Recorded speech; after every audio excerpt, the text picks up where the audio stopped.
What happens when a man is celebrated by the entire Western world as the strongest anti-communist shield in Africa, only to be remembered by history as one of the most corrupt and brutal leaders of the 20th century?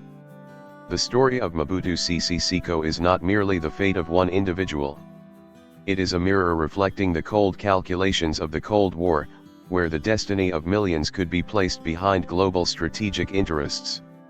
To understand Mobutu, we must begin with the land he ruled, Congo. In 1960, Congo officially gained independence from Belgium. On paper, it was a moment of freedom. In reality, it marked the beginning of chaos. For nearly a century of rule, Belgian colonialism turned Congo into a massive extraction machine. Rubber, copper, diamonds, uranium, all were taken out of Africa. Yet there was almost no indigenous political system strong enough, no properly trained leadership class capable of taking over the country. Thus, when the Belgians withdrew, Congo fell into a dangerous power vacuum. Within just a few months, the country was torn apart by political struggles, ethnic conflicts, and blatant interference from foreign powers. Resource-rich provinces demanded secession. The army mutinied. The young government stood on the brink of collapse.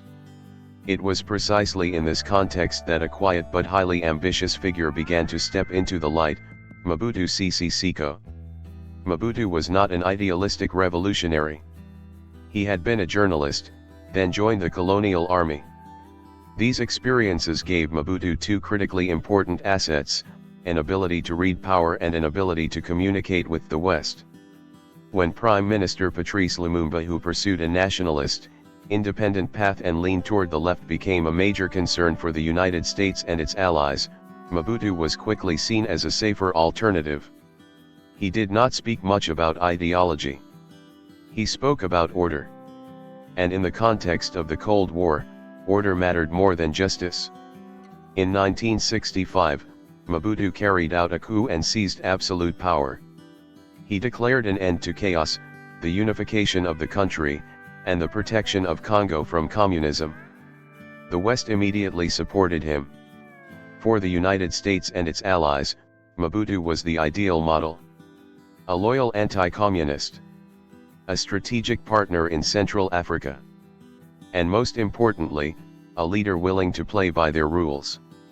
In return, Mobutu received massive financial aid, weapons, political backing, and silence in the face of domestic repression. For decades, he was regarded as the West's reliable friend in Africa. Mobutu clearly understood his value on the geopolitical chessboard. And he exploited it to the fullest. In the early 1970s, Mobutu launched a campaign known as Zairianization. He renamed Congo as Zaire, declared a break from the colonial legacy, and promoted the restoration of African identity. People were required to abandon Western names, wear traditional clothing, and honor indigenous values. Mobutu also renamed himself Mobutu Sese Seko Kukunbendu Waza Bunga, a long, imposing name, signifying an invincible warrior. On the surface, it appeared to be a cultural renaissance. But behind this nationalist facade lay a far harsher truth. Zairianization was not about liberating people, but about concentrating power. Mobutu built the image of a father of the nation, the sole figure capable of leading the country. His image appeared everywhere, on currency, television, in schools, and at national ceremonies. At the same time, an organized system of corruption was established. Zaire was one of the most resource-rich countries in the world. Yet its people lived in extreme poverty. Billions of dollars from mineral exploitation were not invested in hospitals, schools, or roads. They flowed directly into the personal accounts of Mobutu and his inner circle.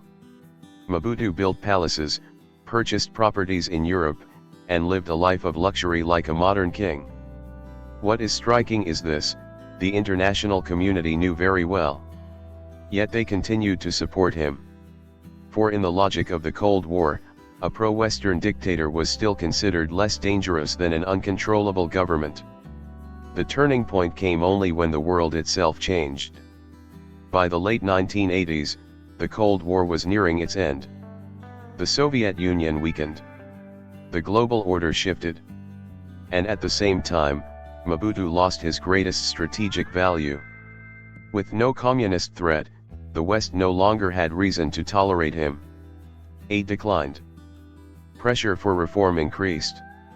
Internal fractures within Zaire began to widen. In 1997, under pressure from rebel movements and illness, Mobutu was forced to relinquish power. The man who had ruled the country for more than 30 years departed in isolation, leaving behind a shattered nation burdened by debt and prolonged instability. Mobutu Sese Seko was not merely a corrupt tyrant.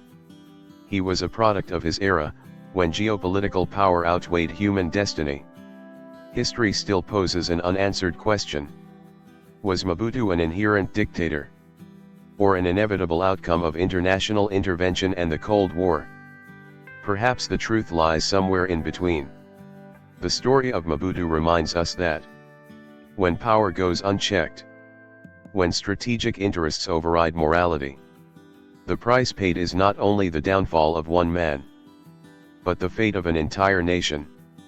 If this story makes you reflect on power, history, and global responsibility, leave a comment, share this content, and subscribe to continue exploring the world's most controversial historical figures.